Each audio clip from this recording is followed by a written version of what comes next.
దాని ఫలితమే వాళ్ళ ఈ యొక్క పిక్చర్ డాకు మహారాజ్. ఈ క్యారెక్టర్ త్రూఅవుట్ కనిపిస్తే బాగుంటుంది మా హీరో అని అభిమానులు అనుకుంటారు. అట్లాంటిదే ఆదిత్య 36 91లో చేశారు. అంటే 91లో చేసింది ఇంకా నా మైండ్లో గుర్తుందంటే అది మరి అభిమానులు అప్పుడు కోరుకుందేవాళ్ళు సినిమా అంతా గెటప్లో కనపడితే బాగుంటాను. సో వెంటనే ఒక అటువంటి గెటప్తో ఒక సినిమా మొదలు పెడదాం అని నేను డైరెక్టర్ గారు మళ్ళీ అనుకున్నాం. అక్కడి నుంచే ఈ డాకు మహారాజ్ అన్న ఒక మంచి నేపథ్యాన్ని ఎన్నుకుని, అంటే మా సినిమాలో మెసేజ్ ఉంటుంది.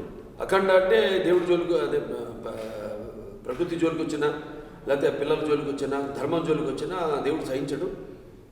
ఒక సాచురేషన్ పాయింట్కి వచ్చాక దేవుడు ఒక అవతారం ఎత్తక తప్పదు, అది ప్రత్యక్షంగా కావచ్చు లేకపోతే పరోక్షంగా మనిషి రూపంలో కావచ్చు అన్న మెసేజ్ ఇచ్చాం.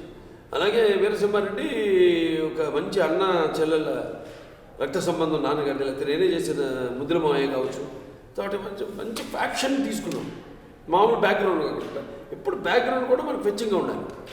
అలాగే ఈ సినిమా కూడా ఆదిత్య తీసిన గెటప్లో ఇచ్చి ఒక మంచి బ్యాక్గ్రౌండ్, ఒక డెజర్ట్ని